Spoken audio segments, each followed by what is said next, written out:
Welcome to civil services exam. आज हम बात करने वाले हैं मेंस के क्वेश्चन पे। ठीक है, ये जो वीडियो होने वाला है ये आपका यूपीएससी मेंस, ठीक है, साथ साथ जो आपका स्टेट का मेंस होता है, ठीक है, किसी भी स्टेट का पीसीएस हो उसके लिए एग्जाम जो आप देना चाहते हैं मेंस के लिए, उसके लिए जरूरी होने वाला है वीडियो। ध्यान दीजिएगा, प्रीलिम्स के साथ साथ आपको डेली वाइज मतलब डेली पर डे ये आप ध्येय बनाइए, मोटो बनाइए कि आपको कम से कम एक से दो क्वेश्चन एटलीस्ट, कम से कम मिनिमम एक से दो क्वेश्चन मेंस के लिखने ही हैं। आप गलत लिखिए सही लिखिए, इससे फर्क नहीं पड़ता, लेकिन आप एटलीस्ट एक से दो क्वेश्चन पर डे लिखिए। अगर हो सके तो उसमें इम्प्रूव करते जाइए डे बाई डे। ठीक है, बिना मेंस लिखे, बिना मेंस का आप राइटिंग किए, आप पीसीएस प्रीलिम्स तो निकाल लेंगे, लेकिन उसके बाद आप फंस जाएंगे मेंस में। ठीक है, और मेंस की जो क्वेश्चन है आप एनालिसिस करेंगे, अगर आप उसका अनसॉल्व रखते हैं तो आप देखेंगे कि जो प्रिमिटिव टाइप के क्वेश्चन बनते थे आजकल वैसे वो पुराने धारणा वाले क्वेश्चन नहीं बने, नए दृष्टिकोण से क्वेश्चन बनाए जा रहे हैं। ठीक है, मतलब सेकेंड आयाम से, दूसरे आयाम से कोई वो क्वेश्चन उठाए जाते हैं। तो आपसे रिक्वेस्ट है कि अगर आप तैयारी कर रहे हैं, ढंग से तैयारी कर रहे हैं, तो आप उसी बेसिस पे तैयारी करिए जिससे आपका रिजल्ट 101% आप दे सके किसी चीज के लिए, समझ रहे हैं। अदरवाइज फिर तैयारी करने का कोई मतलब नहीं निकलता। आप प्रीलिम्स में दे के आप एक बार दो बार चार बार, प्रीलिम्स से क्या हो जाएगा, आपको मेंस देना ही देना पड़ेगा। और ये सत्य है, बात है कि बिना मेंस दिए आप उसके आगे नहीं बढ़ पाएंगे इंटरव्यू लाइन। तो पढ़ रहे हैं तो अच्छे से एक दो क्वेश्चन देखिए, 10-20 मिनट टाइम लगेगा अलग बात है, लेकिन आप पर डे गलत सही लिखते जाएंगे तो आपको एक आयाम मिलेगा। ठीक है, कैसे लिखना है, क्या क्या एलिमिनेट करना है, क्वेश्चन को कैसे पैटर्न बनाना है, उसी बेसिस पे आज की सीरीज शुरू होने वाली है मेंस के। आपको इस वीडियो में मतलब इस चैनल में एक से दो क्वेश्चन रोज देखने को मेंस का मिलेगा। ठीक है, अगर आप 365 देखते हैं तो लगभग लगभग आपको महीने मतलब साल में 700 से ज्यादा या 1000 क्वेश्चन आपको मेंस के इस चैनल पे कवर कराए जाएंगे। आपसे रिक्वेस्ट है कि प्लीज चैनल को सब्सक्राइब करके वीडियो को लाइक करिएगा। और हम शुरू करने वाले हैं अपना पहला क्वेश्चन। क्या है, गांधार और मथुरा मथुरा कला, ये जो शाखा है, ठीक है, ये प्राचीन भारत की दो अलग अलग लेकिन परस्पर संबद्ध मतलब दोनों आपस में जुड़ी कलात्मक परंपराओं का प्रतिनिधित्व करती है। मतलब ये दोनों एक्स और वाई आपस में मैच कर रहे हैं। इन कलाओं ने इन शाखाओं ने भारतीय मूर्तिकला के विकास में किस प्रकार योगदान दिया। ध्यान दीजिएगा, गांधार और मथुरा कला एलिमेंट को दोनों को मैच करके आपको भारतीय मूर्तिकला के संबंध में इन दोनों को दिखाना है। ठीक है, अब उसके बारे में हम देखेंगे। पहले ये आपको बताते हैं कि इसमें हमें डिस्कस क्या क्या करना है। ठीक है, हमें डिस्कस करना है गांधार और मथुरा कला शाखाओं के संदर्भ में जानकारी। ठीक है, पहले आपको इन दोनों के बारे में जानकारी देना होगा, उसके बाद इन दोनों के बीच में मुख्य अंतर स्पष्ट करना होगा, फिर आपको बताना होगा भारतीय मूर्ति कला में गांधार और मथुरा कला शाखाओं के योगदान का। ठीक है, पहले तो आप बताएंगे कि ये दोनों होते क्या हैं। ठीक है, गांधार कला और मथुरा कला क्या होती है, उसके बाद इन दोनों में आप प्रारूप में अंतर स्पष्ट करेंगे। ठीक है, ये जो दोनों विधाएं हैं, ठीक है, इसे विधा बोलते हैं, इन दोनों कलाओं के बीच के अंतर को स्पष्ट करेंगे। उसके बाद भारतीय मूर्तिकला में इनके मतलब गांधार और मथुरा कला के योगदान को दिखाएंगे। फिर उसके बाद अपना निष्कर्ष देंगे जिसे कंक्लूजन बोलते हैं। ठीक है, इसके चार चरण होने वाले हैं। लगभग हर क्वेश्चन के अगर आप पार्टीशन करेंगे तो आप चार क्वेश्चन बना लेंगे, चार पार्ट बनाएंगे। ठीक है, बिना पार्टीशन करे आप क्वेश्चन को नहीं समझ पाएंगे। ठीक है, हर क्वेश्चन के पार्टीशन को आपको बनाना ही पड़ेगा। जिस टाइप के क्वेश्चन बनते हैं आप पहले उसको एलिमेंट करिए कि उस क्वेश्चन में क्या पूछा जा रहा है, कैसे पूछा जाएगा, कैसे आप लिख पाएंगे। ये पहला वीडियो है इसलिए आपको समझा रहे हैं, और ये मैंने इसके पहले दो मेंस दे दिया है, मेरे पास एक्सपीरियंस है, तो मैं उसी बेसिस पे आपको बता रहा हूँ कि कैसे आंसर आपको लिखना है। ठीक है, पहले जो भी क्वेश्चन दिया जाए उसके की पॉइंट को आपको ढूंढना है। ठीक है, अगर उसमें दो की पॉइंट मिल रहे हैं तो आपको दोनों के बारे में लिखना है। उसके बाद दोनों को अगर योगदान पूछ रहा है तो योगदान आएगा थर्ड पार्ट में। उसके बाद दोनों के बीच का आपको अंतर भी देखना है। ठीक है, डिवीजन भी लिखना है, और संबद्ध है दोनों तो वो भी लिखना है। फिर लास्ट में आपका आता है कंक्लूजन। ठीक है, तो उसी उसी टाइप से उसी पार्ट पे हम लोग इस क्वेश्चन को डिस्कस करने वाले हैं। और ध्यान दीजिएगा, यूपीएससी में भी जो गांधार कला है इसमें बैक्टीरियाई और पार्सियाई तत्वों को उजागर करने के लिए क्वेश्चन पूछा जाता है। और हर साल पेपर में आप देखेंगे तो ये जो आर्ट एंड कल्चर का सेक्शन है, ठीक है, आर्ट एंड कल्चर के सेक्शन से क्वेश्चन हर साल बनाए जाते हैं। इसी बेसिस पे शुरू करने वाले हैं। ठीक है, चलिए अब क्वेश्चन को सॉल्व करते हैं। हम सबसे पहले परिचय देखेंगे। जैसा हमारा वीडियो में सबसे पहले बताया गया था कि हम सबसे पहले इन दोनों तत्वों के बारे में बात करेंगे। तो उसमें की पॉइंट 2 थे, गांधार कला और मथुरा कला, ठीक है? अगर गांधार कला की हम बारे में बताएँ तो गांधार कहाँ है? तक्षशिला, ठीक है? और जो पेशावर का प्रांत था, मतलब अगर गांधार के बारे में बात करें तो वर्तमान आप पाकिस्तान समझ सकते हैं, ठीक है? वर्तमान पाकिस्तानी क्षेत्र में गांधार कला विकसित हुई थी। और वहीं मथुरा कला की बात की जाए तो मथुरा आप सभी जानते हैं, मथुरा उत्तर प्रदेश में है, ठीक है? तो इन दोनों से आपको पहले एक खाका तैयार हो गया है, वो गांधार कला जहाँ पाकिस्तान में वर्तमान में है, वहीं मथुरा उत्तर प्रदेश यानी भारत में है, ठीक है? अब इन दोनों कलाओं को हमें देखना है, फिर इनके अंतर को देखना है, फिर दोनों मूर्ति कला से कैसे संबंध थी भारतीय मूर्ति कला से, इसको देखना है, फिर लास्ट में हम लोग डिस्कस करेंगे, ठीक है? चलिए देखते हैं परिचय में। गांधार और मथुरा कला शाखा दो प्रमुख मूर्तिकला परंपराएं थी जो प्राचीन भारत में पहली शताब्दी ईसा पूर्व से, ध्यान दीजिएगा इस वर्ड को, क्या पहली शताब्दी मतलब 1 BC, ठीक है? 1 BC से उसके बाद कितने ईस्वी तक? 5वीं शताब्दी ईस्वी के दौरान विकसित हुई, मतलब ये 5 AD, ठीक है? BC का मतलब ये जन्म से पहले होता है और AD का मतलब आफ्टर डेथ होता है, ठीक है? अगर संक्षेप में कहें तो ये लगभग 6 साल तक चली थी, ठीक है? ईस्वी के दौरान विकसित हुई, हालांकि दोनों बौद्ध धर्म से गहराई से प्रभावित थी, लेकिन ये अलग अलग सांस्कृतिक और भौगोलिक संदर्भों में विकसित हुई थी, ठीक है? अलग अलग संदर्भ के जो भी बातें थे उसके दौरान ये विकसित हुई थी। अब इन दोनों की हम तुलना करेंगे, ठीक है, कि क्या कैसे दोनों से अलग थी। चलिए उसको देखते हैं।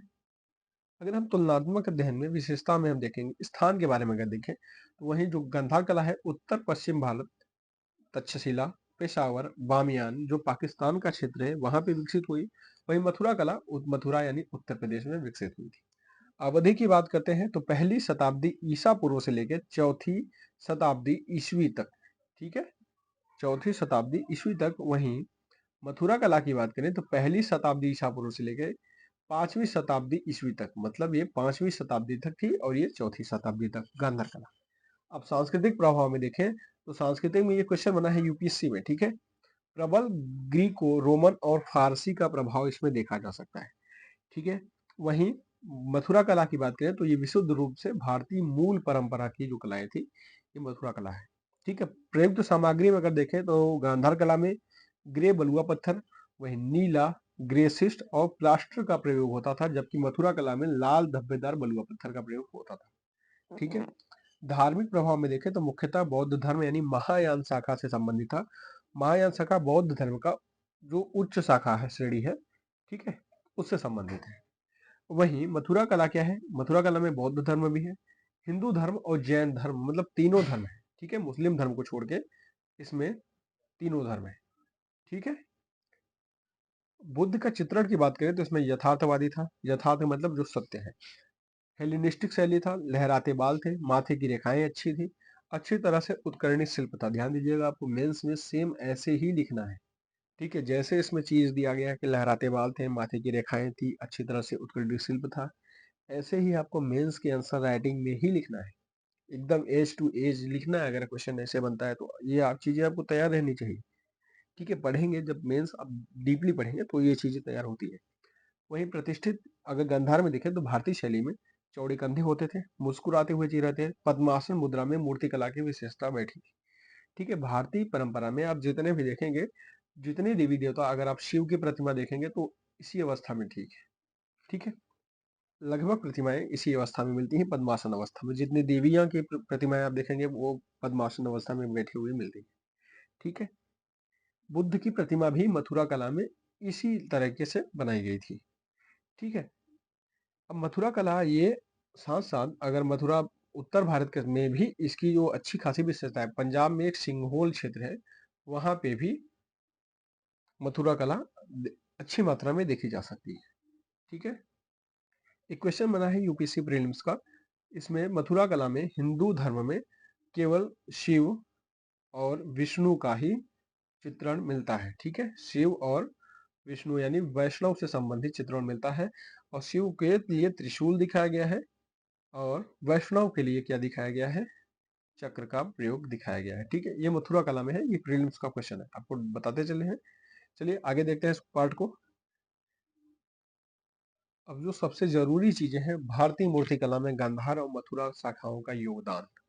ठीक है, अब बुद्ध के गांधार कला की शाखा के बारे में बात करें तो बुद्ध के प्रतीकात्मक रूप का परिचय अगर हम देखें तो इसके पहले जो बुद्ध की प्रतिमाएं थी वो यथार्थवादी थी, अर्थात इनमें क्या किया जाता था, बुद्ध के प्रतीकों का प्रयोग होता था। ठीक है, बुद्ध के प्रतीकों का प्रयोग जैसे पदचिन्ह, बोधि वृक्ष इत्यादि का उपयोग करके चित्रण किया जाता था। जबकि गांधार कला के विकास होने के बाद गांधार मूर्तिकारों ने बुद्ध की पहली मानव सदृश प्रतिमा बनाई थी। इसके पहले जब ये कला विकसित नहीं थी तो उस समय क्या होता था, उनके प्रतीकों की पूजा की जाती थी। ठीक है, और इस कला में यथार्थवादी चित्रण देखने को मिलता है। लिपटे वस्त्र मतलब जो शरीर से चिपके हुए वस्त्र मिलते हैं, और गहरी नक्काशी तकनीकी देखने को मिलती है जो क्या ग्रीक और रोमन शैलियों शैली से उद्गृत थी। ठीक है, और इसके साथ साथ में प्रभा मंडल देखने को मिलता है। प्रभा मंडल जैसे एक मूर्ति के पीछे तेज जैसा कुछ ऐसा दिखाई देता है। ठीक है, मूर्ति के पीछे प्रभा मंडल उसे कहते हैं। फिर लहराते बाल थे, मार्शल का एक संरचना थी, और विस्तृत वस्त्र जैसे विशेषताएं इस कला के शाखा के प्रमुख तत्व बन गए थे। स्तूप और मठ वास्तुकला का परिष्कार देखें तो गांधार कला ने स्तूपों और शैलकृत मठों के विकास में योगदान दिया था। ठीक है, जिसने भारत व अन्य स्थानों पर बौद्ध वास्तुकला को प्रभावित किया है। अब प्रसार देखते हैं बौद्ध कला का मध्य एशिया और चीन तक प्रसार कैसे हुआ। तो रेशम मार्ग पर बौद्ध कला के प्रसार में गांधार शैली महत्वपूर्ण थी, जिसने चीनी, जापानी और मध्य एशियाई बौद्ध मूर्ति कलाओं को भी प्रभावित किया था। इसी के विशेष में इन क्षेत्रों में भी बौद्ध धर्म का प्रचलन हुआ था। मथुरा कला शाखा की बार अगर हम बात करें तो भारतीय मूर्ति कला परंपरा का स्वदेशी विकास था। ठीक है, गांधार के विपरीत मथुरा कला मूल और शैली में पूरी तरह से भारतीय थी। ठीक है, ना कि ये ग्रीक थी ना रोमन थी। इसने भारतीय मंदिर वास्तुकला और हिंदू मूर्तिकला शाखा की नींव रखी। ठीक है, देवताओं का मानवीय चित्रण इसमें मिलता है। मथुरा स्कूल, ध्यान दीजिए यहाँ पे मथुरा कला है, विष्णु, शिव और यक्ष जैसे हिंदू देवी देवताओं की मूर्तियों की शुरुआत हुई थी। जैन मूर्तिकला के विकास में भी इसका महत्वपूर्ण योगदान है। सुस्पष्ट और ऊर्जावान रूप इसमें दिखाई देते थे, जैसे चौड़े कंधे, मजबूत धड़ यानी शरीर, शक्तिशाली भाव थे, जो तेज वाला भाव था वो इसमें दिखाई देते थे। साथ साथ इसमें आध्यात्मिक लेकिन ऊर्जावान उपस्थिति को भी इसमें दर्शाया जाता था। मथुरा कला की जो सबसे रोचक बातें थी, इसमें बुद्ध को प्रसन्न मुद्रा में दिखाया गया है, जबकि गांधार कला में शांत या उदास अभिव्यक्ति की तुलना में दिखाया जाता था। ठीक है, मथुरा कला में बुद्ध को प्रसन्न मुद्रा में दिखाया जाता था, वहीं गांधार में शांत या उदास अभिव्यक्ति के रूप में दिखाया जाता था। ठीक है, अब उत्तरोत्तर भारतीय कला पर क्या प्रभाव पड़ा, ठीक है, मथुरा कला का, उसको देखेंगे। गुप्त काल, चौथी चौथी से छठी शताब्दी ने मथुरा कला को परिष्कृत किया, जिससे शास्त्रीय मूर्तिकला शैली का विकास हुआ, जिसने बाद में चोल, पल्लव और राजपूत मूर्तियों को प्रभावित किया था। अब यहाँ पर उल्लेखनीय एक उदाहरण देखें तो सारनाथ बुद्ध और जो कटरा केशव मंदिर की मूर्तियां हैं, ये मथुरा कला की शाखा से संबंधित है। ठीक है, अब हमारा जो है कंक्लूजन पे हम आते हैं। ठीक है, कंक्लूजन जो मेन पार्ट होता है किसी भी एग्जाम के आंसर का, निष्कर्ष जिसे बोलते हैं। गांधार कला ने यथार्थवादी और बाह्य प्रभाव डाला, जबकि मथुरा कला ने स्वदेशी और प्रतीकात्मक सौंदर्य शास्त्र को आयाम दिया। साथ में उन्होंने बौद्ध, हिंदू और जैन प्रतिमा विज्ञान को आकार देने में महत्वपूर्ण भूमिका निभाई, जिसने भारतीय और वैश्विक कला परंपराओं पर एक स्थायी प्रभाव छोड़ा है। ठीक है, इस वीडियो में इतना ही था। ऐसे ही डेली वीडियो आपको इस चैनल में मिलेंगे। आपसे रिक्वेस्ट है कि अगर आपको ये वीडियो अच्छा लगा है तो प्लीज़ वीडियो को लाइक ज़रूर करिएगा, साथ साथ चैनल को सब्सक्राइब भी करिएगा। ठीक है, अगर आप सच में सीरियस हैं किसी भी एग्ज़ाम के लिए, अपना सपना देख रहे हैं यूपीएससी या फिर किसी भी पीसीएस एग्ज़ाम के लिए, तो आपको मेंस अच्छे से कवर करना ही होगा। आप कोशिश करिए कि 1 से 2 क्वेश्चन पर डे लगाइए, गलत हो सही हो इसे फ़र्क छोड़ दीजिए कि क्या गलत है क्या सही है, आप एटलीस्ट लिखिए कम से कम। अगर आप एक ही क्वेश्चन को, आप मेरी बात मानिए, एक क्वेश्चन को 4 से 5 बार लिखेंगे, ठीक है, मान लीजिए आपने 5वीं बार लिखा और उसी क्वेश्चन को जब आप 5वीं बार कवर कर रहे हैं तो फिर उसी क्वेश्चन को जो आप फर्स्ट टाइम लिखे थे उसमें देखिए, आपको आपका आंसर में ही अंतर पता चलने लगेगा। आपके ही आंसर में आपको अंतर पता चलने लगेगा कि आपने क्या गलतियाँ की थी, क्या आपको एलिमिनेट कर देना चाहिए था, क्या एलिमिनेशन करना चाहिए था। ये सारी चीज़ें आपको उसी वीडियो में, उसी आंसर में पता चलेगा। आप जब तक आंसर राइटिंग नहीं करेंगे, तब तक आप किसी चीज़ के बारे में अच्छे से नहीं जान पाएँगे, डीप नहीं सोच पाएँगे और फैक्ट नहीं ऐड कर पाएँगे, जो आपके एग्ज़ाम का सबसे मेन पार्ट है फैक्ट, ठीक है? उसके बाद आपको पॉइंट वाइज़ लिखना होगा, ठीक है? आप अब तक जो लिखे आए हैं हाई स्कूल, इंटर या ग्रेजुएशन के एग्ज़ाम में, आपको क्या लिखा था? आपने लिखा है कि सेंटेंस वाइज़ ऐसे-ऐसे कवर कर देते थे। इसी एग्ज़ाम में ऐसा नहीं होना है, आपको पॉइंट वाइज़ लिखना है, ठीक है? और अ, बढ़िया चीज़ों को, अच्छी चीज़ों को, शॉर्ट चीज़ों को शॉर्ट में लिखना है, तो आपको इसमें प्रैक्टिस, बिना प्रैक्टिस के कवर आप नहीं कर पाएँगे। आपसे रिक्वेस्ट है कि वीडियो को अच्छा लगा है तो प्लीज़ लाइक ज़रूर करिएगा, साथ-साथ चैनल को सब्सक्राइब करके हमारा हौसला बढ़ाइए और खुद से ये प्रण लीजिए कि आप 1 से 2 क्वेश्चन पर डे करेंगे मेंस का। धन्यवाद, आपका दिन शुभ हो, आपकी यात्रा सफल हो, आपकी तैयारी सफल हो। इसी के साथ